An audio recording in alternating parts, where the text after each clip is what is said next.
इस क्वेश्चन में या यहां तक कोई भी डाउट है? सब क्लियर है? ठीक है, डाउट है तो वो वीडियो देख लेना कल वाली, आई होप के क्लियर हो जाए। नेक्स्ट क्वेश्चन, ये थोड़ा सा और मुश्किल क्वेश्चन, ऑब्वियसली स्कूल के हिसाब से नहीं है, लेकिन ये जे मेन में पूछा जा सकता है इस हिसाब से। ठीक है, क्या कह रहा है इसमें? बोलो, कल मैंने बताया था इलेक्ट्रिक फील्ड है, क्या लगेगा? फोर्स पक्का लगेगा। चार्ज पार्टिकल है, इलेक्ट्रिक फील्ड है, तो पक्का फोर्स लगेगा ही लगेगा। और पॉजिटिव पे इलेक्ट्रिक फील्ड की डायरेक्शन में, नेगेटिव पे उससे ऑपोजिट डायरेक्शन में फोर्स लगेगा, है ना। और मैग्नेटिक फील्ड में क्या होता है? B Q V sine theta, ये सारी चीजें नॉन जीरो होगी तभी फोर्स लगेगा। और वो भी फोर्स कहां लगेगा? परपेंडिकुलर टू द वेलोसिटी, है ना। और वो जो फोर्स होता है मैग्नेटिक, वो क्या करता है? सिर्फ और सिर्फ पार्टिकल को घुमाता है ना। ये दो चीज याद है ना आपको? ठीक है, अब देखो क्या कह रहा है, an electric field E exists in x direction, ये एक्स डायरेक्शन है भाई, यहां पे इलेक्ट्रिक फील्ड ई है, ठीक है, ओके।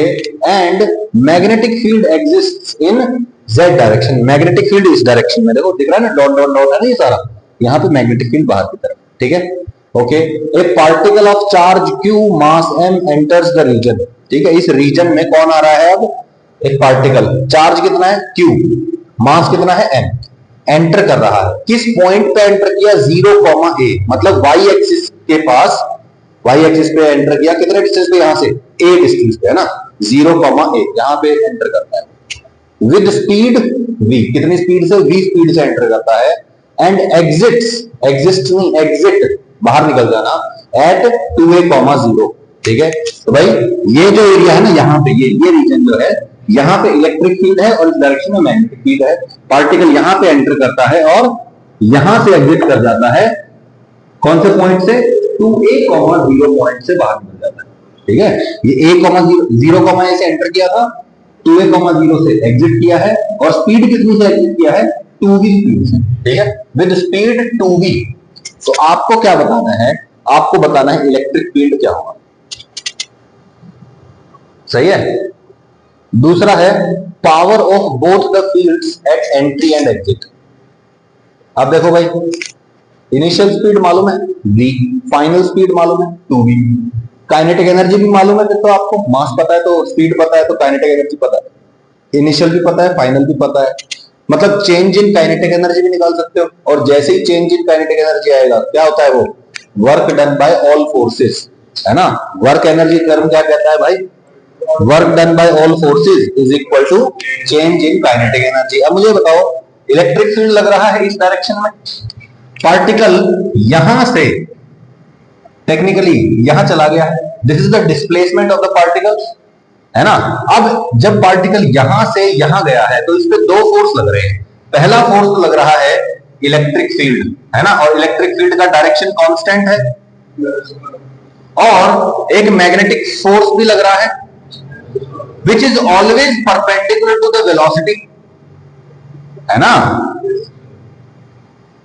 अब मुझे बताओ, फोर्स हमेशा वेलोसिटी या दो छोटे छोटे डिस्प्लेसमेंट्स के परपेंडिकुलर है, तो जो ये परपेंडिकुलर वाला फोर्स है, इसका वर्क डन क्या होगा? 0, है ना। पहले भी हम पढ़ चुके हैं कि जो मैग्नेटिक फोर्स होती है वो किसी पार्टिकल की स्पीड चेंज नहीं कर सकती। तो यहाँ पे जो ये स्पीड का चेंज हुआ है, किसकी वजह से हुआ है? सिर्फ और सिर्फ इलेक्ट्रिक फोर्स की वजह से, इलेक्ट्रिक फील्ड की वजह से, यस और नो।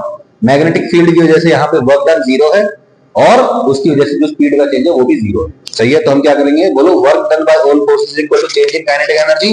काम करने वाले यहाँ कौन है? दो लोग हैं। पहला तो है work done by electric field plus work done by magnetic field is equal to change in kinetic energy, मतलब kinetic energy final half M V final square minus half M V initial square. Initial velocity v है, final velocity 2v है, 2v का square होके क्या बन जाएगा? ये 4 times बन जाएगा। तो बोलो 4 times half M V square minus half M V square क्या आ जाएगा? 3/2 एम वी स्क्वायर, सही है, ये हो जाएगा। Okay, magnetic field work done हमेशा 0 लगता है, यस और नो, क्योंकि वो वेलोसिटी के परपेंडिकुलर लगाएगा, ठीक है। तो work done by electric field. अब work done by electric field कैसे निकालें? मैं कहता हूं वर्क मतलब क्या होता है? Force into displacement.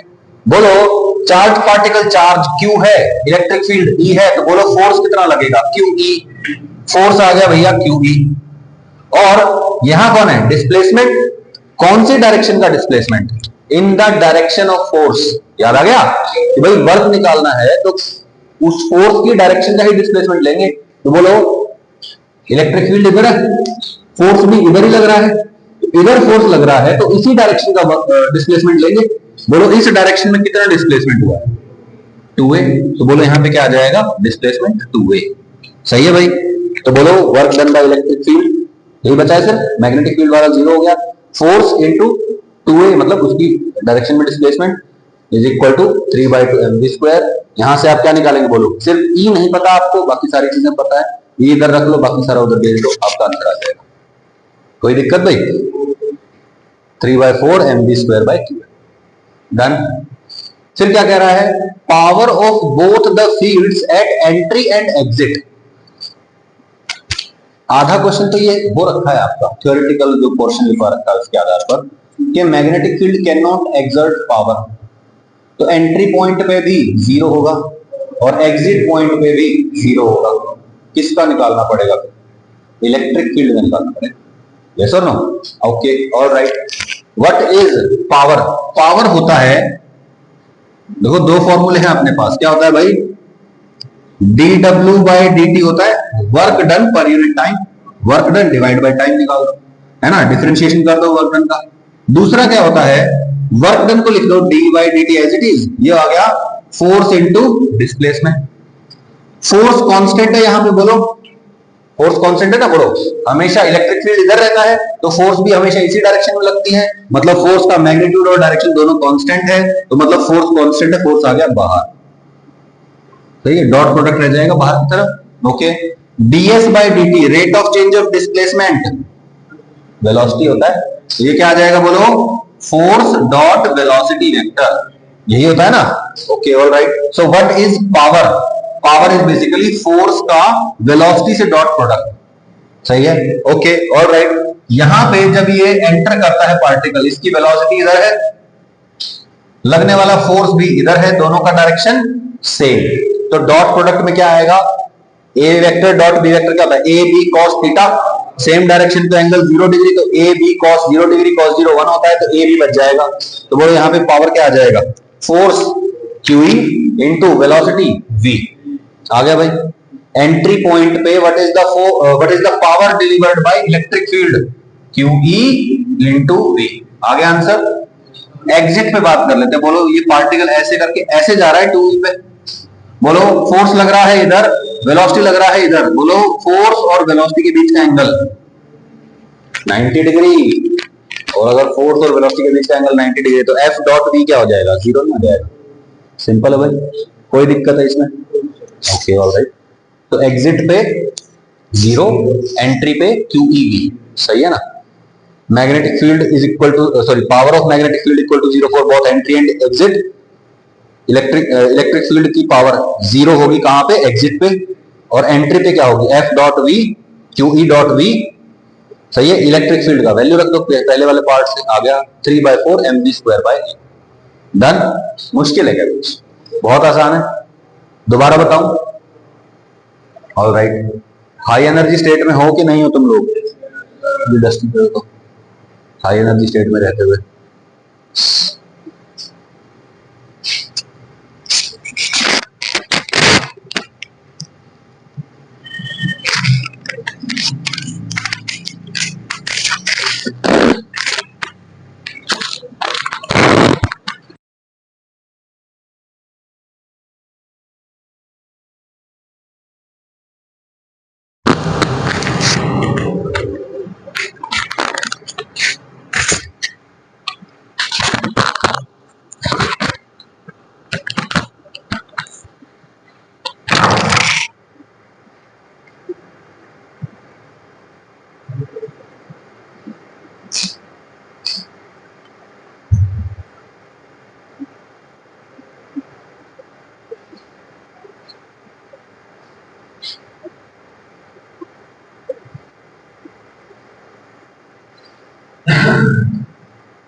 Next question देखिए, particle is at rest initially, particle आराम से रखा हुआ है, ठीक है, and magnetic field and electric field are switched on at t equal to 0। ठीक है, मैग्नेटिक फील्ड और इलेक्ट्रिक फील्ड क्या हुआ है भाई, स्विच ऑन कर दिए गए हैं किस टाइम पे, t इक्वल टू 0 पे। Find path of the particle displacement as a function of time. तो क्या हुआ है, देखो भाई चार्ज पार्टिकल है, रेस्ट पे रखा है, इलेक्ट्रिक फील्ड और मैग्नेटिक फील्ड सेम डायरेक्शन में स्विच ऑन कर दिए गए, t इक्वल टू 0 पे। पूछ रहा है कि कैसे रास्ते पे चलेगा ये, स्ट्रेट लाइन। कैसे आधार, कैसे डिसाइड किया हमने, बोलो भाई। देखो इलेक्ट्रिक फील्ड है, चार्ज है, फोर्स कितना लगेगा, QE फोर्स लगेगा। QE फोर्स लगेगा, इस डायरेक्शन में चलने लग जाएगा। जैसे ही इसके ऊपर इसके पास वेलोसिटी आएगी, हम क्या बोलेंगे, चार्ज पार्टिकल वेलोसिटी वाला मूविंग इन मैग्नेटिक फील्ड। तो हो सकता है एक मैग्नेटिक फोर्स लग रही हो। बताओ वेलोसिटी है इधर, मैग्नेटिक फील्ड भी है इधर, तो बोलो दोनों के बीच का एंगल 0 डिग्री। तो बोलो मैग्नेटिक फोर्स कितनी हो जाएगी, 0। क्यों, क्योंकि वो BQ भी साइन थीटा होती है, साइन थीटा 0 हो गया। यस और नो। तो बोलो मैग्नेटिक फोर्स लगेगी नहीं, सिर्फ और सिर्फ क्या लगेगा, इलेक्ट्रिक फोर्स इस डायरेक्शन में लग रही, तो पार्टिकल सीधे सीधा चलता रहेगा। सही है, ओके। फिर कह रहा है displacement as a function of time. तो अपने को क्या निकालना है भाई, डिस्प्लेसमेंट किसके फंक्शन के रूप में, टाइम के फंक्शन के रूप में। अच्छा, फोर्स कितना लग रहा है पार्टिकल पे, QE। सही है, फोर्स मैं कहता हूं force is equal to mass into acceleration होता है कि नहीं होता है। बोलो QE फोर्स है और यही किसके बराबर होगी, मास इनटू एक्सेलरेशन। तो बोलो एक्सेलरेशन का वैल्यू कितना आ गया, QE/m आ गया। ओके, एक्सेलरेशन पता चल गया। इनिशियल वेलोसिटी बताओ, 0। Okay, S is equal to ut plus half at square. बोलो इनिशियल वेलोसिटी 0 है, बोलो एक्सेलरेशन का वैल्यू उठा के रख दो, बोलो displacement as a function of time आ गया। यही क्वेश्चन था, बस इतना। मुश्किल है क्या, बहुत इजी है ना। ठीक है, ये आ गया आपका आंसर। ठीक है भाई, ओके। अब एक नया केस देखते हैं। अभी तक हमने क्या पढ़ा है कि जो पार्टिकल है, या तो वो वेलोसिटी उसकी जो है वो मैग्नेटिक फील्ड की डायरेक्शन में है, या फिर उसके परपेंडिकुलर है। हमने किसी और एंगल को तो देखा ही नहीं, है ना। इमेजिन करिए कि भाई मैग्नेटिक फील्ड उधर है, उस डायरेक्शन। ठीक है, जैसे हमने क्या देखा था, मान लो इधर की तरफ है मैग्नेटिक फील्ड, इधर है, ऐसे क्रॉस क्रॉस क्रॉस ऐसे है, और पार्टिकल को मैंने इधर वेलोसिटी दे दी कुछ, तो क्या होगा, बोलो v क्रॉस b फोर्स लगेगा ऐसे। इधर फोर्स लग रहा है मतलब ये ऐसे घूमने वाला है, तो बोलो ये ऐसे घूम जाएगा। यस और नो। ठीक है, मुझे बताओ what is the angle between velocity and magnetic field. Velocity इधर और मैग्नेटिक फील्ड इधर, what is the angle between that, 90 degree angle हो गया। लेकिन अब क्या कह रहा है कि जो ये पार्टिकल है ये perpendicular to the magnetic field move नहीं कर रहा, ये किसी और एंगल पर मूव कर रहा। तो क्या होगा, इमेजिन करो यही वाला केस, मैग्नेटिक फील्ड उधर है और इधर जा रहा है पार्टिकल, तो क्या होगा, v क्रॉस b, इधर फोर्स लगेगा, पार्टिकल ऐसे घूमेगा। यस और नो। अब पार्टिकल को इधर वेलोसिटी नहीं दी है, पार्टिकल को इधर वेलोसिटी दी, इस डायरेक्शन। ठीक है, तो दो केस हो रहे हैं मेरे पास भैया। एक कंपोनेंट तो जो है, बोलो मैग्नेटिक फील्ड उधर है, वेलोसिटी का एक कंपोनेंट तो मैग्नेटिक फील्ड की डायरेक्शन में हो गया और एक उसके परपेंडिकुलर हो गया। बोलो जो कंपोनेंट मैग्नेटिक फील्ड की डायरेक्शन में है उसकी वजह से पार्टिकल घूमेगा या नहीं घूमेगा, नहीं घूमेगा। क्यों, क्योंकि मैग्नेटिक फील्ड और वेलोसिटी के बीच में एंगल 0 हो गया, तो BQ भी साइन थीटा में, वो साइन थीटा 0 हो जाएगा, मैग्नेटिक फोर्स 0 हो गया इधर वाला। लेकिन जो परपेंडिकुलर है वो तो इधर है, और बोलो मैग्नेटिक फील्ड इधर है, तो v क्रॉस b फोर्स लगेगा, यानी कि वो घुमाएगा। अब बोलो पार्टिकल सिर्फ आगे चलेगा या सिर्फ घूमेगा या दोनों करेगा, दोनों काम करेगा। देखिए भाई मैग्नेटिक फील्ड जो है वो इस डायरेक्शन में है, पार्टिकल को कुछ ऐसे एंगल पे भेजा गया, ऐसे एंगल पे मान, ऐसे एंगल पे भेजा गया, तो बोलो इसका एक कंपोनेंट होगा जो इस मैग्नेटिक फील्ड के परपेंडिकुलर होगा, यस और नो, जो उसको घुमाने की कोशिश करेगा, और एक कंपोनेंट होगा जो मैग्नेटिक फील्ड की डायरेक्शन में होगा, इसकी वजह से कोई फोर्स नहीं आएगा। तो बोलो इधर वाला कंपोनेंट पे कोई फर्क नहीं पड़ेगा, इधर वाले कंपोनेंट की वजह से घूमना शुरू कर देगा, आगे भी जा रहा है घूम भी रहा है। तो बोलो ऐसा ऐसा पार्टिकल का पाथ नहीं जाएगा, है ना, स्पाइरल पाथ में, हेलिकल पाथ में चलेगा। ठीक है भाई, ओके। तो पार्टिकल जा रहा है इधर v वेलोसिटी से, इसका एक कंपोनेंट है v cos थीटा, इसका एक कंपोनेंट है v sin थीटा। तो बोलो v cos थीटा की वजह से इधर सीधा सीधा चलता रहेगा, ये कोई फोर्स नहीं लगेगा, और v sin थीटा की वजह से पार्टिकल क्या होगा, घूमने लग जाएगा। सही है, तो v cos थीटा की वजह से देयर इज नो फोर्स, और v sin theta causes magnetic force to act because the particle is perpendicular and particle starts moving in a circular path। तो ये तो दोनों का कॉम्बिनेशन होगा ना यहाँ पे अब, ठीक है, okay, all right. What is the, अब देखो मैं इधर से देख रहा हूं पार्टिकल ऐसे ऐसे जा रहा है, यस और नो। अब मैं इधर से खड़े होकर देख रहा हूं, तुमको क्या दिखाई दे रहा है, एक सर्कुलर पाथ दिखाई दे रहा है। इस सर्कुलर पाथ की रेडियस क्या होगी, मैं कहता हूं रेडियस जो होती है r is equal to mv by bq होती है। ये कौन सी वेलोसिटी है, ये वो वेलोसिटी थी जो पार्टिकल को सर्कुलर पाथ में चलवाने के लिए रिस्पॉन्सिबल थी। अब ये सिर्फ v नहीं है, ये क्या है, अब v sin थीटा वाला कंपोनेंट आ जाएगा। तो बोलो what is the radius, mv sin theta by bq। Time period is independent of velocity, तो टाइम पीरियड उतना ही रहेगा 2 पाई m बाय bq। सही है भाई, ओके। पिच क्या होती है, अब ये देखो यहां से यहां का मतलब एक सर्कल मान लो यहां से ऐसे शुरू हो रहा है, ठीक है, यहां से यहां तक का ये जो हॉरिजॉन्टल डिस्टेंस चला है, दिस इज कॉल्ड पिच, ठीक है। अब बोलो इस डायरेक्शन में जाने की वेलोसिटी कितनी है, v cos थीटा। इधर जाने की वेलोसिटी है v cos थीटा। बोलो यहां से यहां जाने में कितना टाइम लगेगा, जितना एक सर्कल पूरा करने में लगेगा। तो बोलो इस डायरेक्शन का डिस्टेंस कितना हो गया, स्पीड इनटू ये वाला टाइम, तो स्पीड इनटू टाइम कर देंगे, टाइम कितना है 2 पाई m बाय bq, और स्पीड कितनी है v cos थीटा, तो पिच कितनी हो जाएगी v cos theta into t। कोई दिक्कत भाई, सही है, ओके। तीनों चीजें याद रहेंगी। यहां पे पिच चेंज हो रही है क्या, नहीं, पिच चेंज नहीं हो रही है, क्योंकि जो इधर वाली वेलोसिटी है ये v cos थीटा, ये कांस्टेंट है, कांस्टेंट है, तो बोलो इस डायरेक्शन में कांस्टेंट वेलोसिटी है, चलता रहेगा। सही है, चेंज कब होगा, चेंज होगा जब जब क्या होगा, इलेक्ट्रिक फील्ड भी आ जाएगा। सही है, अच्छा ये इक्वेशन है बेटा, share pitch is uniform also v sin theta is equal to r omega. ये r ओमेगा क्या है भाई, याद करो, कोई पार्टिकल जब सर्कुलर पाथ पे चलता है तो उसकी रोटेशन की जो एंगुलर वेलोसिटी होती है उसको बोलते हैं ओमेगा, है ना। इसकी रेडियस है r। तो बोलो इस रास्ते पे इधर वाली जो स्पीड होती है, स्पीड क्या होती है, v is equal to r omega.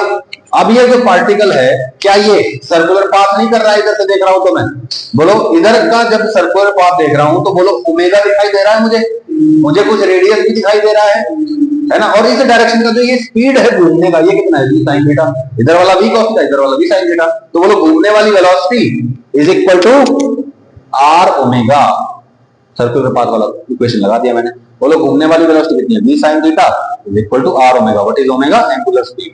कोई दिक्कत, सही है ना, इक्वेशन फ्रॉम सर्कुलर पाथ, कोई दिक्कत भाई, बिल्कुल सिंपल है, ठीक है, okay. If electric field is in same direction as magnetic field, सही है, इलेक्ट्रिक फील्ड अगर आ जाए, अब बोलो पिच कैसी थी, यूनिफॉर्म, भाई v cos थीटा से चलता जा रहा था, लेकिन अब क्या हुआ, इलेक्ट्रिक फील्ड आ गया, और इलेक्ट्रिक फील्ड की डायरेक्शन क्या है, सेम है, ओके, ऑल राइट। मुझे बताओ इलेक्ट्रिक फील्ड इधर है, मैग्नेटिक फील्ड भी इधर ही है, दोनों इधर है, v cos थीटा इधर था, कांस्टेंट था, पार्टिकल ऐसे ऐसे चल रहा था, और v sin थीटा इधर था, उसकी वजह से पार्टिकल घूम रहा था। इलेक्ट्रिक फील्ड इधर आएगा तो बोलो फोर्स कहां लगेगा, इसी डायरेक्शन में लगेगा, इलेक्ट्रिक फील्ड आएगा तो इसी डायरेक्शन में फोर्स लगेगा।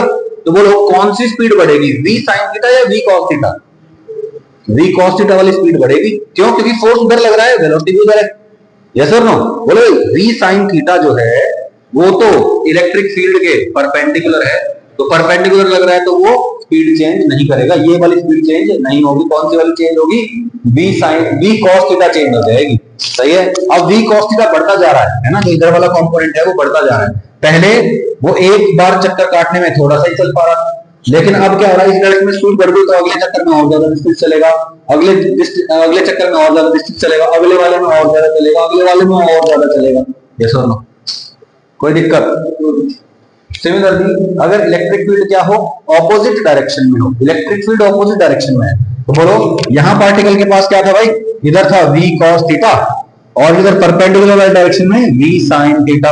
अब बताओ इलेक्ट्रिक फील्ड लग गया इधर, है ना, इलेक्ट्रिक फील्ड लग गया इधर। मैं कहता हूं अगर इलेक्ट्रिक फील्ड इधर है तो फोर्स लगेगा इधर, इस पार्टिकल को आगे कौन लेकर जा रहा है? v cos theta. v cos theta इसको आगे लेकर जा रहा है। मैं कह रहा हूं v cos थीटा को घटा रहा है इलेक्ट्रिक फील्ड, क्योंकि भैया फोर्स लगेगा ना इधर, यस और नो। तो बोलो पार्टिकल क्या करेगा, पहले ज्यादा डिस्टेंस चलेगा, फिर आगे जाने वाली वेलोसिटी कम होती जा रही है बिकॉज ऑफ इलेक्ट्रिक फील्ड, तो ये और कम डिस्टेंस कम डिस्टेंस कम डिस्टेंस कम डिस्टेंस चलेगा, और फिर इवेंचुअली क्या होगा, ये ऑब्वियसली सर्कल छोटा नहीं होगा, ये उतना ही साइज का रहेगा। ठीक है, ये फिगर अच्छे से नहीं बना रखा है, ये इतना ही डिस्टेंस रहेगा, वैसे इतना ही बड़ा सर्कल ये करता रहेगा। ठीक है, और एक टाइम के बाद फिर क्या होगा, ये इसी रास्ते पे वापस चलने लग जाएगा, ऐसे ऐसे। समझ में नहीं आया? कोई दिक्कत? तो अगर उसी डायरेक्शन में है तो वो जो सर्कल है वो ऐसे आगे आगे तरफ चलता चला जाएगा, और वो इधर वाली डायरेक्शन में होगा तो छोटा होता चला जाएगा। सही है, पिच घटती चली जाएगी इस केस में, और इसमें पिच बढ़ती चली जाएगी। समझ में नहीं आया?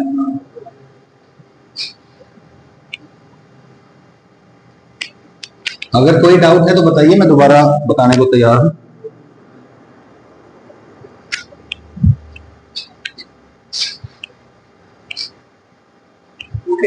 नेक्स्ट क्वेश्चन जो देखिए, ये भी स्कूल के लिए नहीं है ऑब्वियसली, ये बिल्कुल जेई एडवांस लेवल का क्वेश्चन।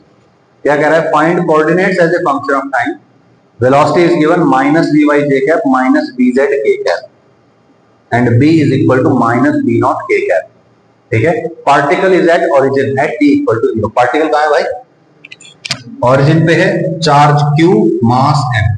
सही है, वेलोसिटी क्या गिवन है, -v0 j कैप और -v0 k कैप, मतलब उस डायरेक्शन में जा रहा है, नीचे और उधर जा रहा है, तो मतलब पार्टिकल कहां जा रहा है, ऐसे जा रहा है, ऐसे।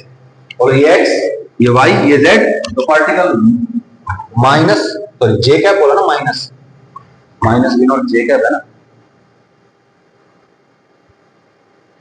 हाँ, vy j cap vz k cap. ठीक, तो देखो भाई पार्टिकल कहां जा रहा है, -j कैप डायरेक्शन में इधर जा रहा है, और कौन सी डायरेक्शन में जा रहा है, -k कैप, इधर और इधर। तो पार्टिकल बेसिकली कहां जा रहा है, इस डायरेक्शन में जा रहा है। मैग्नेटिक फील्ड दे दिया आपको, -k कैप डायरेक्शन में है पार्टिकल का, जो सॉरी मैग्नेटिक फील्ड है वो कहां है, इधर की तरफ, तो पार्टिकल इधर जा रहा है। अब क्या होगा मुझे बताइए, आपको सोचना है। फोर्स कहां लगती है, v क्रॉस b डायरेक्शन, है ना। पार्टिकल की स्पीड के दो कंपोनेंट दिख रहे हैं आपको, कौन से, एक तो y डायरेक्शन में और एक z डायरेक्शन में। जो z डायरेक्शन में है, z डायरेक्शन वाला जो कंपोनेंट है, और जो मैग्नेटिक फील्ड है, क्या वो दोनों सेम डायरेक्शन में है, यानी कि z वाले की वजह से मैग्नेटिक फोर्स नहीं लगेगा। ठीक है, z डायरेक्शन में कांस्टेंट वेलोसिटी से पार्टिकल चलना चाहिए। और बताइए जो vy है ना, y डायरेक्शन की जो वेलोसिटी है, क्या ये और मैग्नेटिक फील्ड एक दूसरे के परपेंडिकुलर है, मतलब मैग्नेटिक फोर्स लगेगा। सही है, तो vy क्या गिवन है आपके पास, perpendicular to magnetic field, and vz कहां है, parallel to magnetic field. vz causes no magnetic force, vz की वजह से कोई मैग्नेटिक फोर्स नहीं लगेगा क्योंकि वो मैग्नेटिक फील्ड की डायरेक्शन में है। vy कॉजेज मैग्नेटिक फोर्स, जो y डायरेक्शन में स्पीड है उसकी वजह से क्या आएगा, मैग्नेटिक फोर्स आएगा। ठीक है भाई, ओके। अब मैं देख रहा हूं इसको किधर से, बोलो सामने से ही, पार्टिकल यहां है। हालांकि ये पार्टिकल जो है इस डायरेक्शन में जा रहा है, लेकिन मैं अभी फिलहाल उसके बारे में बात नहीं कर रहा हूं, क्योंकि उस डायरेक्शन में कांस्टेंट वेलोसिटी जा रहा है, हम उसको बाद में देखेंगे। ठीक है, यहां क्या हो रहा है, बोलो मैग्नेटिक फील्ड है इस डायरेक्शन में, स्पीड है इस डायरेक्शन में, तो बोलो फोर्स कहां लगेगा, v क्रॉस b, इधर फोर्स लगेगा। मतलब पार्टिकल जो नीचे जा रहा है उसको कोई फोर्स उधर खींच लेगा, मतलब ये ऐसे वाला चक्कर काटेगा। ठीक है भैया, तो ये जो पार्टिकल है ये कुछ ऐसा चक्कर काटेगा। सही है, पार्टिकल ओरिजिन पे था और यहां से चलने लगा है इस डायरेक्शन में, तो बोलो जब मैं यहां पे v क्रॉस b किया तो ये जो थंब की डायरेक्शन है ये कहीं सेंटर से गुजर रही होगी, यस और नो। एंड ये कितना है, रेडियस, रेडियस क्या होता है, mv/dq। स्पीड कितनी है आपकी बार इसकी, vy, तो यहां पे mvy/dq हो जाएगा। टाइम पीरियड क्या आ जाएगा, 2πm/dq। ओमेगा का वैल्यू क्या आ जाएगा, 2π/t, तो इसको 2π से डिवाइड कर, सही है, सॉरी 2π को इससे डिवाइड कर। क्लियर है, ओमेगा पता चल गया अपने को। ऑल राइट, अब मैं कहता हूं अपने को क्या निकालना है, as a function of time निकालना था ना, ठीक है। तो देखो यहां से पार्टिकल चलना शुरू करता है, ऐसे ऐसे जा रहा है। मैंने कह दिया कि कुछ टी टाइम के बाद पार्टिकल लेट से कहीं यहां होगा, पार्टिकल यहां है टी टाइम के बाद, और यहां पे जो इसने एंगल सबटेंड किया है यहां से यहां जाने में, जो सेंटर पे एंगल सबटेंड किया है दैट इज एंगल थीटा। सही है, ओके। पार्टिकल यहां है, इसकी पोजीशन क्या लिख दूं, एक्स कॉमा वाई। कोई भी पार्टिकल है भाई उसकी पोजीशन लिख सकते हैं ना एक्स कॉमा वाई, क्योंकि जेड की मैं बात ही नहीं कर रहा हूं, तो एक्स वाई प्लेन में चल रहा है तो सिर्फ एक्स वाई ले लिया। सही है, बोलो पार्टिकल यहां है, व्हाट इज एक्स, यहां से यहां का डिस्टेंस एक्स है और यहां से यहां वाला डिस्टेंस वाई है। भाई एक्स डायरेक्शन में एक्स डिस्टेंस होता है, वाई डायरेक्शन में वाई डिस्टेंस होता है, तो this is X this is Y. Okay, बताओ ये पार्टिकल यहां है, क्या ये रेडियस है, दिस इज आर, यस और नो। सेंटर से सर्कमफ्रेंस तक कोई भी खींचेंगे तो क्या बनेगा, रेडियस बनेगा। ये एंगल क्या है, थीटा। बोलो ये आर, तो ये कितना, आर कॉस थीटा। यहां से यहां का डिस्टेंस, सही है ना। और बोलो ये आर कॉस थीटा, तो ये कितना, आर साइन थीटा। बोलो यहां से यहां का डिस्टेंस, तो बोलो यहां से यहां का डिस्टेंस क्या है भाई, आर साइन थीटा, और यही तो वाई कोऑर्डिनेट है। तो बोलो वाई का वैल्यू मुझे दिखने लग गया, Y is equal to R sine theta. R का वैल्यू मैं जब चाहो रख सकता हूं यहां पे, ठीक है, ओके। व्हाट इज एक्स, बोलो ये है एक्स, यहां से यहां का डिस्टेंस तो एक्स होता है। बोलो ये टोटल रेडियस के बराबर है, ये आर कॉस थीटा है, तो ये कितना बचेगा, आर में से इसको घटा तो यही बचेगा। तो बोलो x is equal to R minus R cos theta. Clear है बात, सिंपल है बिल्कुल। तो x का वैल्यू पता चल गया, y का वैल्यू पता चल गया, ठीक है। आप चाहो तो यहां पे ऐसे भी कर सकते हो, r को कॉमन ले लो, r into 1 minus cos theta. x का वैल्यू पता चल गया, y का वैल्यू पता चल गया, लेकिन हमें अभी थीटा नहीं पता। मैंने क्या बोला, टी टाइम के बाद पोजीशन वहां है, इसने सेंटर पे कुछ एंगल थीटा सबटेंड किया होगा, वो थीटा मुझे अभी पता नहीं है, थीटा मुझे निकालना है। मुझे सिर्फ ओमेगा पता है, मुझे कैपिटल टी पता है, मुझे सिर्फ आर पता है, रेडियस पता है, थीटा मुझे पता नहीं, थीटा मुझे निकालना पड़ेगा। याद करिए काइनेमेटिक्स में क्या पढ़ा था हमने, distance is equal to speed into time, speed is equal to distance by time, ठीक है। तो बोलो speed is equal to distance by time. अब same to same angular motion जब हो रहा है, सर्कुलर मोशन जब हो रहा है, तो क्या होगा, स्पीड की जगह क्या आ जाएगा, angular velocity, velocity angle cover करने की वेलोसिटी, लीनियर डिस्टेंस यहां पे एंगुलर डिस्टेंस यानी कि एंगल, ठीक है, डिवाइड बाय टाइम, टाइम को इधर मल्टीप्लाई करो क्या आ जाएगा, theta is equal to omega T, है ना। कितना एंगल रोटेट हुआ है is equal to angular velocity into time, ऐसे करके निकाल सकते हैं। तो यहाँ पे जो भी थीटा लिखा हुआ है, ये जो भी थीटा, बोलो ये पार्टिकल ऐसे घूम रहा है, मैं कहता हूं ओमेगा एंगुलर वेलोसिटी से घूम रहा है ना, ओमेगा का वैल्यू अपने को पता ही है, तो बोलो ओमेगा पता है, टाइम पता है, मतलब टी टाइम हमने अज्यूम किया है, ऐसे फंक्शन ऑफ टाइम निकालना है तो ओमेगा टी एंगल ही तो होगा ये। तो जहां पे थीटा लिखा हुआ है वहां पे क्या लिख देंगे आप, y is equal to R sine omega T. सही है, यहाँ पे क्या आ जाएगा, x is equal to R into 1 minus cos omega T. सही है, अब तो नहीं घबराएंगे कभी भी कॉस के अंदर ओमेगा टी देख के या साइन के अंदर ओमेगा टी देख के, ये बेसिकली क्या है, एंगल ही तो है, ठीक है भाई। तो y का वैल्यू बोलो क्या आएगा, r साइन थीटा, मैं कहता हूं माइनस r साइन थीटा लिख देता हूं, क्योंकि भैया नेगेटिव डायरेक्शन दिख रहा है मुझे, और x का वैल्यू क्या आएगा, पॉजिटिव, भाई ये पॉजिटिव x डायरेक्शन, ये पॉजिटिव y डायरेक्शन, ये नेगेटिव y डायरेक्शन, तो मैंने y को क्या लिख दिया, minus r sine theta minus r sign omega T. Omega का वैल्यू चाहो तो यहाँ पे उठा के पुट कर सकते हो, चाहो तो r का वैल्यू भी उठा के यहाँ पे पुट कर सकते हो, लेकिन फिलहाल आइडिया आपको लग गया कि हमको x का और y का वैल्यू मिल गया है, लिख लिया भाई, बोलो भाई सही है। वो हमने क्या किया फिर, यहाँ पे थीटा की जगह लिख दिया ओमेगा टी, ओमेगा का वैल्यू रख दिया dq बाय n। कोई दिक्कत भाई, ओके। अब मुझे बताओ पार्टिकल ऐसे ऐसे घूम रहा है, अब z डायरेक्शन की बात कर लेते हैं, z डायरेक्शन में कोई फोर्स लग रहा है क्या, कोई फोर्स नहीं है, पार्टिकल इधर जा रहा है और मैग्नेटिक फील्ड भी इधर है, तो बोलो कोई भी फोर्स नहीं लग रहा, मतलब कांस्टेंट वेलोसिटी से चलता रहेगा। बोलो पार्टिकल की इस डायरेक्शन में स्पीड कांस्टेंट, टाइम t, तो इस डायरेक्शन का डिस्टेंस कितना हो जाएगा, स्पीड इनटू टाइम, इधर का डिस्टेंस इज इक्वल टू इधर की स्पीड इनटू टाइम, तो क्या आ जाएगा, बोलो z is equal to minus v that की स्पीड है z डायरेक्शन की और टाइम से मल्टीप्लाई करो, कोई दिक्कत, कांस्टेंट है।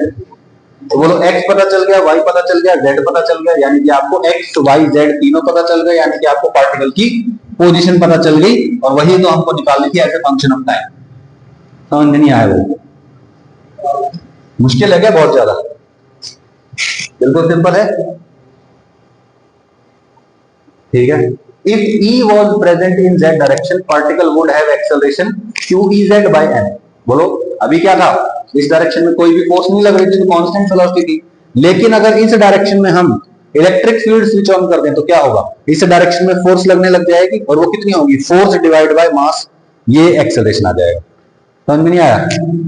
अरे रिपीट कर देता हूं, कोई बात नहीं भाई। पार्टिकल इस डायरेक्शन में माइनस वीजेड स्पीड से जा रहा है ना, इस डायरेक्शन में कोई फोर्स नहीं है। अगर इस डायरेक्शन में फोर्स होती ड्यू टू इलेक्ट्रिक फील्ड, तो कितनी फोर्स होती, QEz, और ये नेट फोर्स होती है z डायरेक्शन में, इसको हम लिख देता हूं मास इनटू Az लिख देता हूं। तो z डायरेक्शन का एक्सेलरेशन आ जाता है ना। अब z डायरेक्शन का एक्सेलरेशन पता है, z डायरेक्शन की इनिशियल वेलोसिटी पता है, तो फाइनल वेलोसिटी z डायरेक्शन आ जाती। ऐसे ही distance travelled in z direction आ जाता। बोलो भाई s is equal to ut plus half at square. बोलो क्या आ जाएगा, s z displacement in z, initial velocity in z, acceleration in z direction. इन सब की वैल्यू उठा के पुट कर रहे, az आ गया, uz कितना होता है, माइनस vz के बराबर आ गया आंसर आपको। तो डिस्प्लेसमेंट इन z क्या है, z कोऑर्डिनेट ही तो है ना। ये थोड़े से मुश्किल क्वेश्चंस हैं, आई अंडरस्टैंड, लेकिन वंस यू रिवाइज इट और 2-3 टाइम्स अगर आप इसको रिवाइज कर लेंगे तो ये बहुत इजी में लगेगा आपको, चलेंगे क्या है, ठीक है ना। मेरे लिए इजी क्यों है, क्योंकि मैंने बार बार पढ़ा है, बार बार पढ़ा है, इसलिए मेरे लिए इजी समझ में आया ना। ओके, ऑब्वियसली ये भी टॉपिक स्कूल में नहीं है, जो भी स्कूल में जिन पे लिखा हुआ ना नॉट स्कूल, उनको बेशक मत पढ़ना बोर्ड एग्जाम से पहले। अब क्या हो रहा है, देखो भाई यहां कह दिया गया आपको कि यहां पे एक पार्टिकल है, चार्ज पार्टिकल, मास m रेस्ट पे रखा हुआ है, ठीक है, और आपके पास y डायरेक्शन में क्या है, इलेक्ट्रिक फील्ड है, और इस डायरेक्शन में z डायरेक्शन में आपके पास क्या है, मैग्नेटिक फील्ड है। अब क्या हुआ, इसको यहां पे रेस्ट पे छोड़ दिया गया, आराम से रखा था। जैसे ही इलेक्ट्रिक फील्ड और मैग्नेटिक फील्ड स्विच ऑन करेंगे, कोई ना कोई फोर्स लग सकती है। बोलो चार्ज पार्टिकल है, इलेक्ट्रिक फील्ड है, तो फोर्स तो पक्का लगेगा इलेक्ट्रिक वाला। तो कौन सी डायरेक्शन में लगेगा भाई, इस डायरेक्शन में लगेगा। कितना फोर्स लगेगा, QE, सही है, QE फोर्स लगा। जैसे ही पार्टिकल इस QE फोर्स की वजह से चलने लगेगा, पहले रेस्ट पे था, जैसे ही चलने लगेगा इसके पास क्या आ जाएगी, कुछ वेलोसिटी आ जाएगी। और ध्यान से देखो, चार्ज पार्टिकल वेलोसिटी इन magnetic field, charge particle velocity वाला इन मैग्नेटिक फील्ड, फोर्स लग सकता है मैग्नेटिक। कैसे निकालें, V क्रॉस B, तो V क्रॉस B किया, सही है, तो बोलो इधर की तरफ फोर्स लगेगा, तो इधर की तरफ फोर्स लगने लग गया। जब ये यहां से जस्ट चला था तब की बात है, यानी कि पार्टिकल जो है इस डायरेक्शन में घूमने वाला है, यस और नो।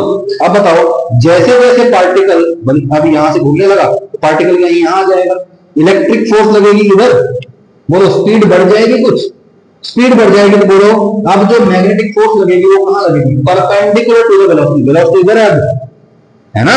देखो भाई अब क्या करेंगे, V क्रॉस B, अब फोर्स इस डायरेक्शन में लगेगा, मतलब अब पार्टिकल को इधर खींचा जा रहा है, पहले इधर खींचा गया, फिर इधर खींचा गया, पार्टिकल यहां आ जाएगा, इलेक्ट्रिक फोर्स अभी भी इधर लग रहा है, पार्टिकल का वेलोसिटी इस डायरेक्शन में हो गया है। अब बताओ V क्रॉस B करेंगे, अब इस डायरेक्शन में लगने लग गया फोर्स, बोलो और ज्यादा स्पीड हो गया। एक पॉइंट के बाद बोलो पार्टिकल अब और ज्यादा घूमने वाला है, तो पार्टिकल अब कहीं यहां आ जाएगा, यस और नो। पार्टिकल यहां आ गया, बोलो इलेक्ट्रिक फोर्स कहां लग रहा है, ऊपर की तरफ, ठीक है। और बोलो V क्रॉस B, वेलोसिटी है इधर, V क्रॉस B निकालो, V क्रॉस B बिल्कुल नीचे की डायरेक्शन में मैग्नेटिक फोर्स लगने लग गया, यस और नो। तो बोलो पार्टिकल अब कहां घूमेगा भाई, ये और ये अपोज कर रहे हैं, बोलो पार्टिकल की स्पीड काफी ज्यादा हो चुकी है, अब क्या होगा बोलो,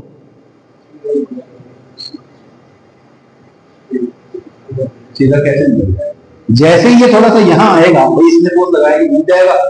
किसने कहा कि यहां और यहां फोर्स बराबर है, बराबर थोड़ी है, बराबर थोड़ी है भाई, ये फोर्स और ये फोर्स ऑपोजिट डायरेक्शन में है, ये इसको इधर ले जाना चाहती है, ये इसको इधर ले जाना चाहती है, स्पीड अच्छी खासी हो चुकी है यहां पर, तो अब ये वाली फोर्स को अगर थोड़ा सा इधर घुमा देगी, और जो कि घुमा देती है, एक्सपेरिमेंटली प्रूव्ड है ये, तो बोलो क्या होगा?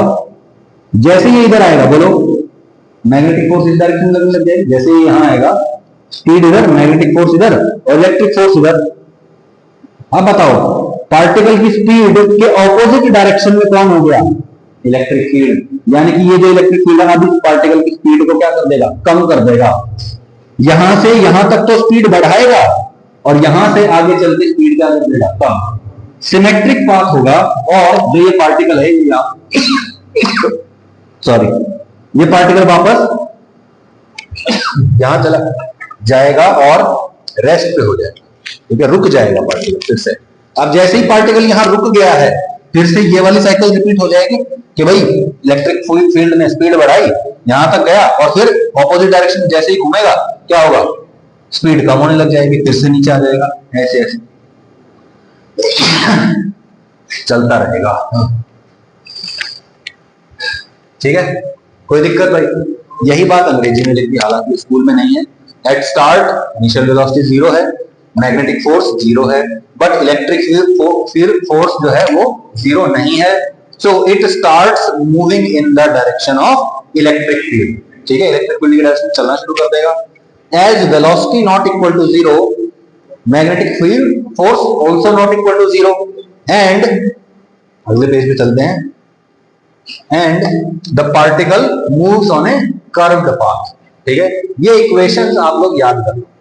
ठीक है, कि भैया एक्स डायरेक्शन में ऐसे जा रहा है ना, एक्स डायरेक्शन में भी जा रहा है और वाई डायरेक्शन में भी जा रहा है, तो एक्स कोऑर्डिनेट जो है वो ऐसे आता है। ये वैल्यू होती है क्या भाई? E by B omega, omega T minus sine omega T.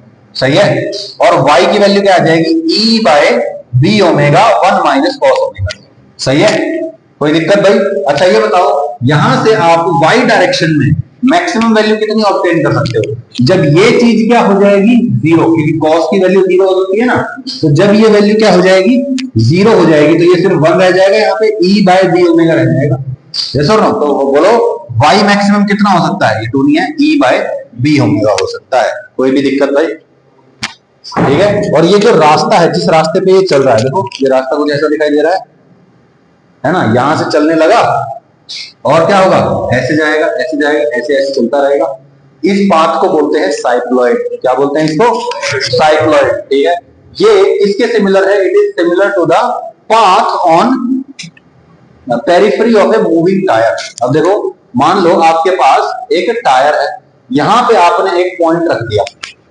ठीक है, तो जैसे जैसे ये पहिया आगे जाएगा, बोलो ये स्मूथ सरफेस है अपना, सरफेस है इधर, बोलो ये पार्टिकल सर ये ऐसे घूमते हुए जाएगा, तो बोलो ये पॉइंट कहां जाएगा? कुछ इस तरीके से मूव करेगा। ये पॉइंट जब बिल्कुल यहां आ जाएगा, तब ये यहां जाएगा ना, ये वाला पॉइंट यहां जाएगा बिल्कुल जमीन पे, और फिर से वापस ऐसा ऐसा पाथ चालू हो जाएगा। सही है, तो ये जो पाथ है ये किसके जैसा है? ये मूविंग टायर के एज पे, पेरिफेरी पे, बाउंड्री पे जो पॉइंट होता है उसके पाथ के जैसा ही है। कोई दिक्कत भाई? ठीक है, 2e बाय बी ओमेगा, एक सेकंड, अरे अरे अरे ये मैंने मिस्टेक कैसे किया? 2 आएगा भैया, ये मिस्टेक हो गया, सॉरी, छोटा सा। क्या कि भाई यहाँ पे जो y मैक्सिमम होगा वो क्या होगा? 2e बाय बी ओमेगा होगा। कैसे होगा? देखो, इसका वैल्यू -1 भी तो हो सकता है, -1 होगा तो 1 माइनस -1 कितना हो जाएगा? 2 हो जाएगा। तो y मैक्सिमम कितना होगा? 2e बाय बी ओमेगा होगा। माई मिस्टेक, सॉरी सॉरी, ध्यान नहीं रहा। ठीक है ना, याद रखोगे ये बात? ठीक है। अच्छा मुझे ये बताओ, जब मूविंग टायर होता है, मूविंग टायर होता है, तो बोलो ये एक्स डायरेक्शन, ये वाई डायरेक्शन, तो जो भी पॉइंट होता है, ठीक है, जैसे यहाँ पे ये जो पॉइंट है ये कहाँ था? पेरिफेरी पे था। ठीक है, तो अब बोलो ये मैक्सिमम कितनी हाइट तक जा रहा है? इतनी हाइट तक जा रहा है मैक्सिमम। ये भाई टायर तो इतनी हाइट तक ही जाएगा ना मैक्सिमम, और ये कितना होता है? 2 टाइम्स r के बराबर होता है ना। बोलो भाई y max is equal to 2r। ठीक है, distance covered is equal to 8r in one cycle. तो बोलो यहां से लेके यहां तक का जो डिस्टेंस होता है, दिस इज 8r। याद रख लोगे ये बात? ठीक है, तो ये पूरा रास्ता कितना होता है? 8r, और मैक्सिमम हाइट कितनी होती है? 2r।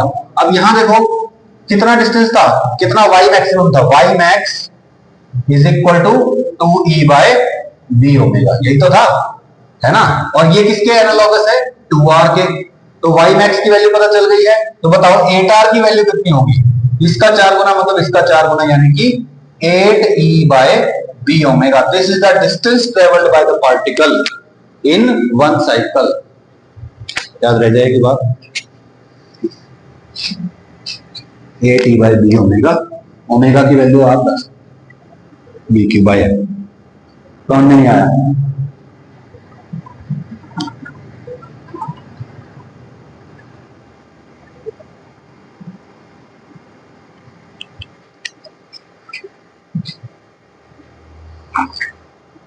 ओके, अब नया टॉपिक है, ठीक है। यहां से आपका एक नया फॉर्मूला जन्म लेगा, ठीक है। जहां तक जो पढ़ाया है उसमें कोई डाउट है? फॉर्मूले याद है? फॉर्मूले सबने लिख लिए हैं? ठीक, अगला टॉपिक है ये, शुरू करते हैं। मैंने आपको स्टार्टिंग में ये बताया था ना कि फोर्स कब लगता है? फोर्स लगता है जब दो मैग्नेटिक फील्ड्स इंटरेक्ट करते हैं, है ना। एक मैग्नेटिक फील्ड दूसरे मैग्नेटिक फील्ड के साथ इंटरेक्ट करेगा तो फोर्स लगेगा, यस और नो। जैसे एक मैग्नेट के पास मैग्नेटिक फील्ड है, दूसरे के पास मैग्नेटिक फील्ड है, पास लेके आते हैं, फोर्स लगता है ना। क्यों लगता है? Because of interaction of magnetic fields, सही है। और अपने पास जितने भी सोर्सेज हैं मैग्नेटिक फील्ड, क्या कह रहा हूं मैं, जितने भी सोर्सेज हैं मैग्नेटिक फील्ड के, क्या क्या सोर्सेज हैं भाई बोलो? मैग्नेट होता है ना, करंट कैरिंग वायर होता है, करंट कैरिंग वायर, और मूविंग चार्ज, यस और नो। ठीक है, तो अब देखो इनके जितने भी कॉम्बिनेशन होंगे, है ना, वो क्या, वहां पे क्या होगा? फोर्स लगेगा, यस और नो। मैग्नेटिक फील्ड में मैग्नेट को रख दो, फोर्स लगेगा, है ना। याद करो, टॉर्क लगता है magnet placed in uniform magnetic field. फिर moving charge in magnetic field, यही तो पढ़ रहे थे, B Q B sine theta, पढ़ लिया। और अब बताओ, करंट कैरिंग वायर अगर मैग्नेटिक फील्ड में रखा हो तो उसमें भी फोर्स लगेगा, क्योंकि इसके पास भी मैग्नेटिक फील्ड है और वो मैग्नेटिक फील्ड में रख दिया, तो ओरिजिनल जो मैग्नेटिक फील्ड है और जो इस वायर की वजह से मैग्नेटिक फील्ड आपस में इंटरेक्ट करेंगे और फोर्स लगेगा। याद होगा ना किस किस का किस किस पे फोर्स लगता है, ठीक है। अच्छा, आने वाले क्वेश्चंस में क्या हो जाएगा?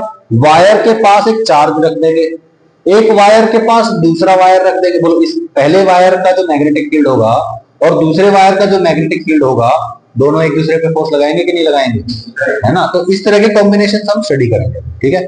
अभी क्या है कि हमको पढ़ना है current carrying wire magnetic field में रखा है, तो इसका भी मैग्नेटिक फील्ड है और मैग्नेटिक फील्ड में रखा है, तो दोनों मैग्नेटिक फील्ड इंटरफेयर करेंगे और फोर्स लगेगा।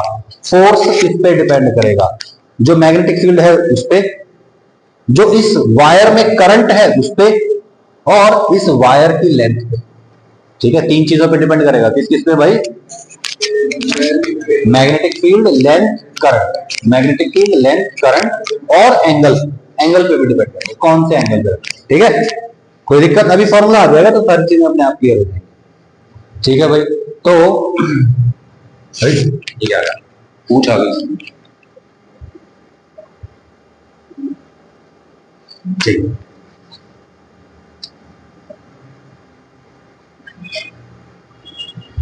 ठीक है। तो टॉपिक है force experienced by current carrying wire in magnetic field. तो देखो भाई, यहाँ पे एक मैग्नेटिक फील्ड है, ठीक है, ये ऐसे इस डायरेक्शन में मैग्नेटिक फील्ड है।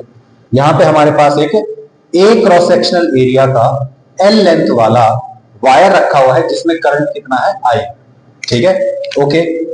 तो current carrying wire contains moving electrons, सही है भाई। बोलो, इसके अंदर क्या है? इलेक्ट्रॉन्स हैं जो मूव कर रहे हैं, यानी कि चार्ज पार्टिकल्स हैं जो मूव कर रहे हैं, यस और नो। और बोलो, charge particle placed in magnetic field पे फोर्स लगेगा।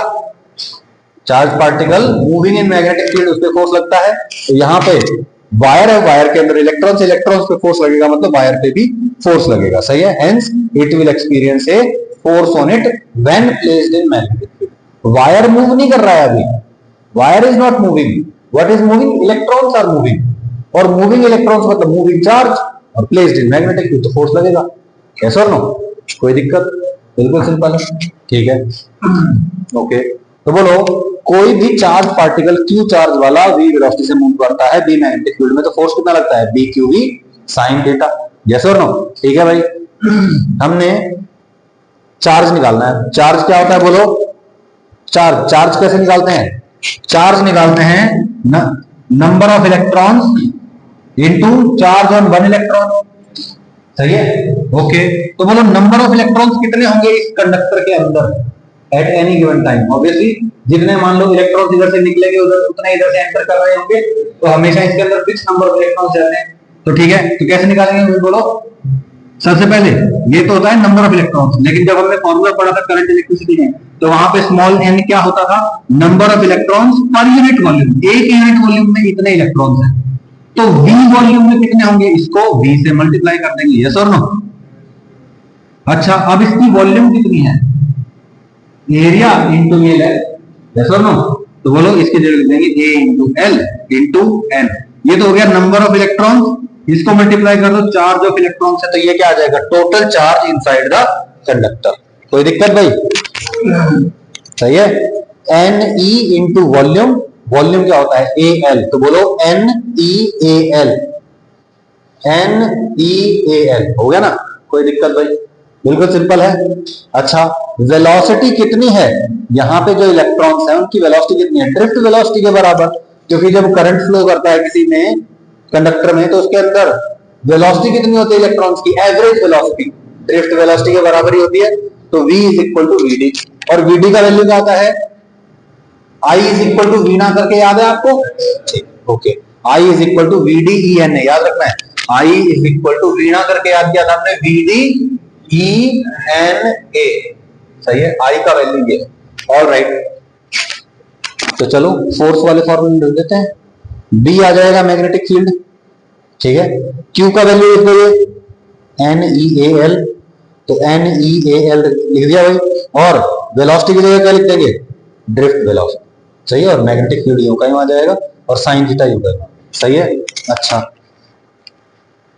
अच्छा, इसमें आपको कहीं V D E N A दिख रहा है क्या, V D yes, E yes, N A दिख गया। सही है, तो इसको क्या लिख दूं, आई।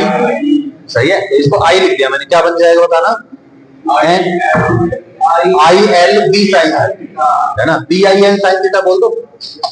बोलो क्या बन जाएगा, F is equal to B V D E N A, और V D E N A की जगह लिख दिया आई, तो ये क्या बन जाएगा, BIL sine theta, B I L sine theta, BIL sine theta. याद करो क्या बोलेंगे, बिल साइन थीटा।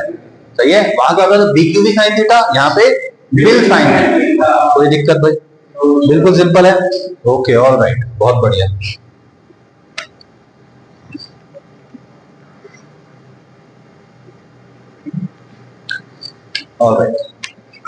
अब देखो, ये तो हो गया बिल साइन थीटा, बहुत अच्छी बात है। मैं कहता हूं फोर्स वेक्टर क्वांटिटी है, तो इधर भी कुछ वेक्टर बनना चाहिए। अब आप कहोगे कि सर देखो मैग्नेटिक फील्ड तो वेक्टर है, ये लेंथ जो है, लेंथ ऑफ द कंडक्टर कह रहे हो आप, ये भी स्केलर होता है, length is a scalar quantity. Displacement और पोजीशन कह सकते हैं वेक्टर होती है, यस और नो। करंट स्केलर है, तो सर यहाँ पे ओवरऑल वेक्टर कैसे बनेगा, मैं कहता हूं यहाँ पे ये जो एल है ना, इस एल वेक्टर को आप सिर्फ लेंथ मत समझिए सर,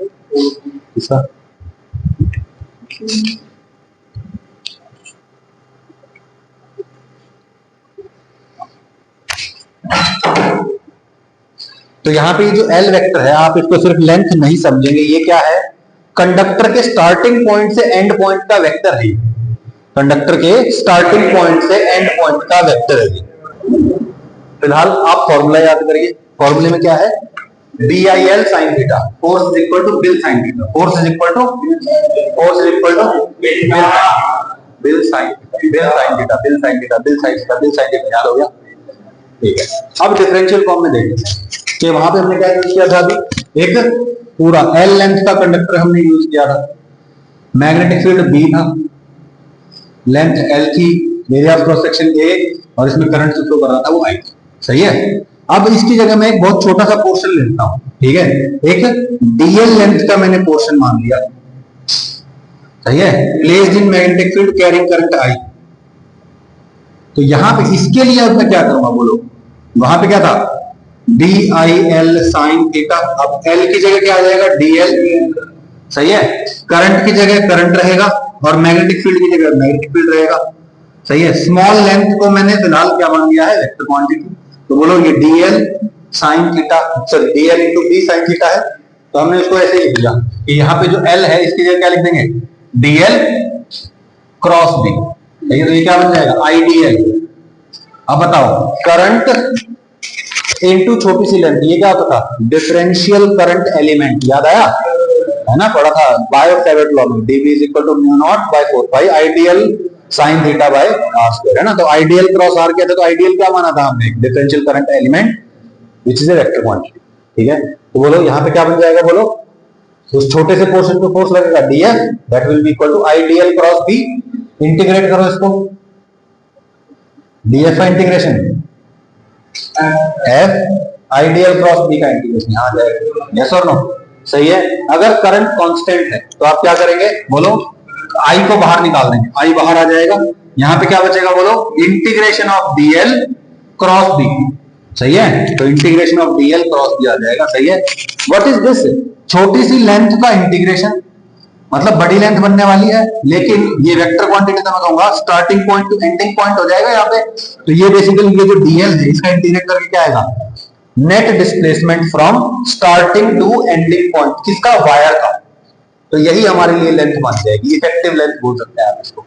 फीलिंग आया, तो बोलो फॉर्मूला याद कर लो, आपको क्या करना है basically, F is equal to B I L sine theta, दूसरा F इज इक्वल टू बोलो आई एल क्रॉस बी, सही है। ये सिंपली आप याद रखो, ये क्या है, स्टार्टिंग पॉइंट से एंडिंग पॉइंट ऑफ वायर, सही है भाई, कोई भी दिक्कत।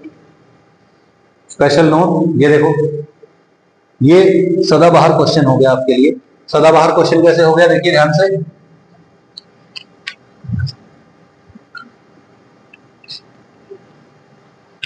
यहां पे आपके पास एक रैंडम शेप का वायर है, ठीक है, रैंडम शेप का वायर, रैंडम, और यहां से यहां तक जो ये आप ज्वाइन कर देंगे ऐसे, जो starting point of the wire है ना, जहां से करंट स्टार्ट हो रहा है एक तरह से,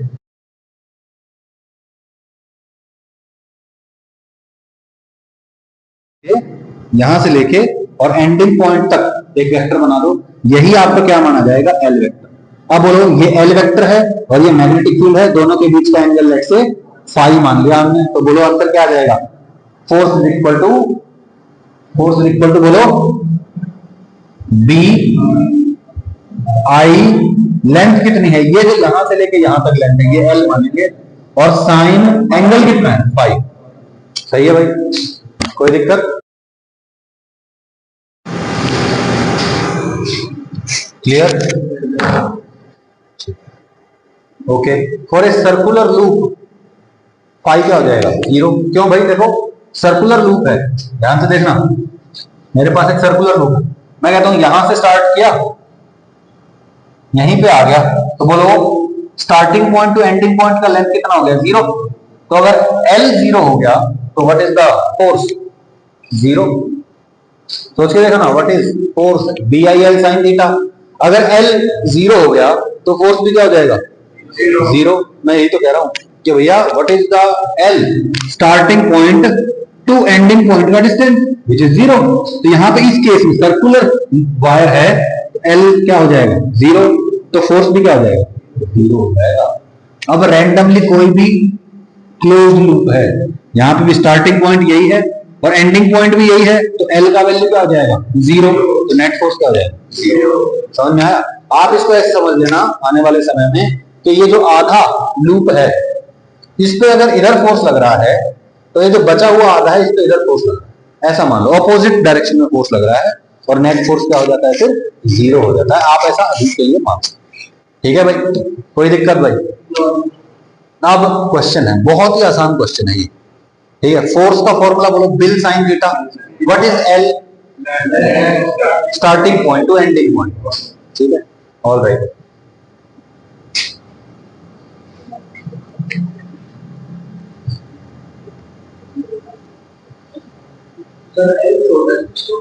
शॉर्टेस्ट पाथ होगा यस, डिस्प्लेसमेंट की तरफ, ठीक है। अब ये कह रहा है find force on the following wire, placed in each wire has a length L and carries current I, all figures are symmetrical। देखो भाई 6 के 6 केसेस में जो total length of the wire है वो सेम है।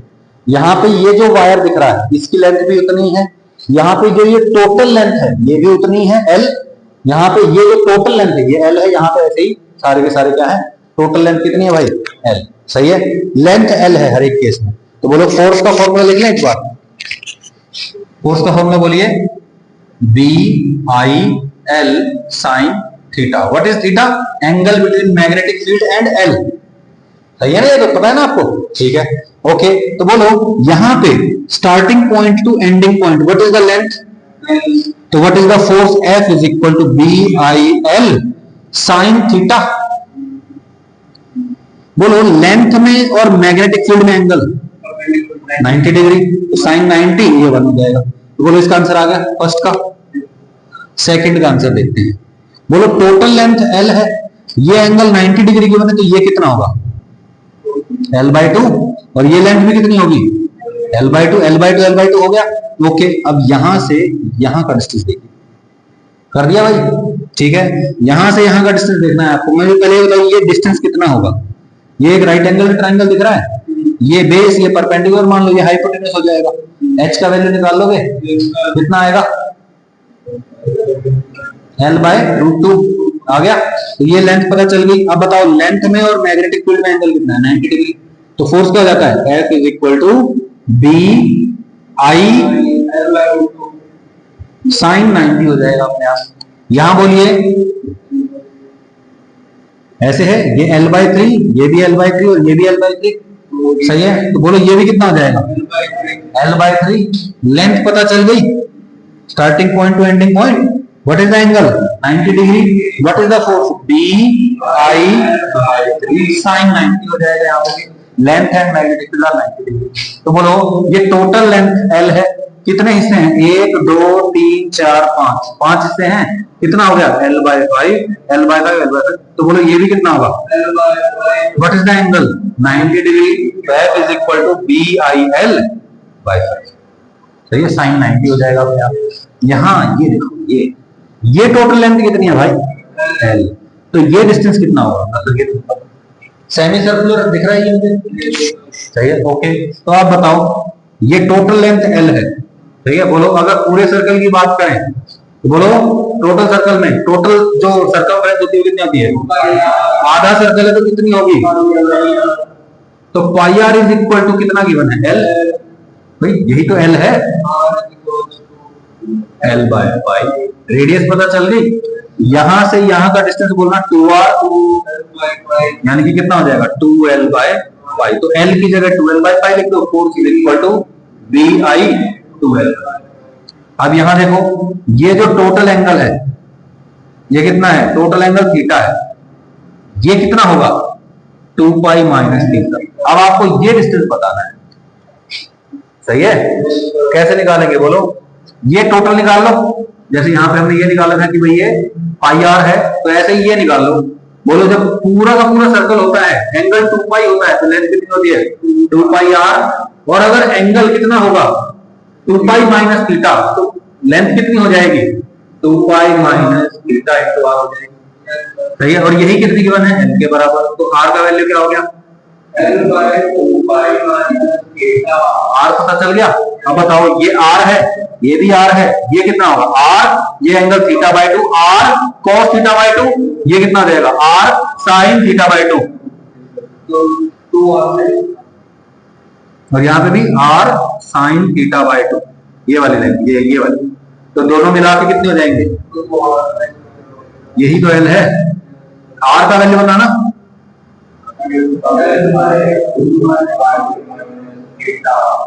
सही है, L पता चल गया। एंगल ये 90 डिग्री है, FI है, L पर F is equal to BIL कर देंगे। समझ में नहीं आया? यह है सॉल्यूशन। 2r sin θ/2, ठीक है। आ गया रे, आ गया। 2r sin θ/2 आ गया ना। BI 2r sin θ/2, r का वैल्यू कितना लिख देंगे? L/2π minus theta.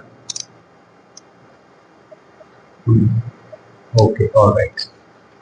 अब डायरेक्शन की बात कर लेते हैं। फोर्स की डायरेक्शन क्या थी? L क्रॉस B करके आई थी। कैसे आई थी भाई? L क्रॉस B कैसे आई थी सोनम?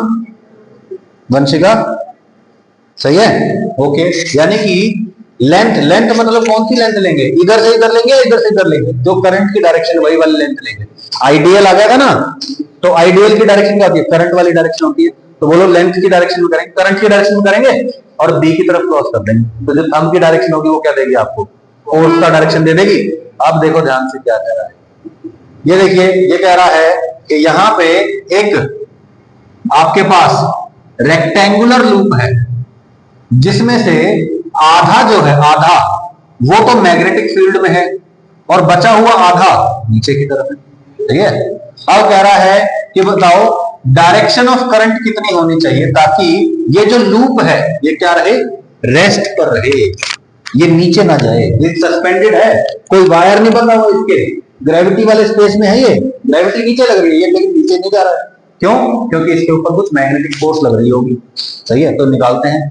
तो देखो अगर मैं कह दूं कि भाई क्लॉकवाइज करंट मान लेते हैं, ठीक है, अभी सिर्फ डायरेक्शन की बात कर रहे हैं, क्लॉकवाइज करंट मान लिया हमने ऐसे, ठीक है भाई। तो बोलो ये हो गया करंट का डायरेक्शन, बोलो आइडियल क्रॉस बी किया, फोर्स लगा इधर, मतलब इधर वाला जो सेक्शन है इस पे फोर्स लग रहा है इधर, इधर देखो आइडियल क्रॉस बी फोर्स लग रहा है इधर,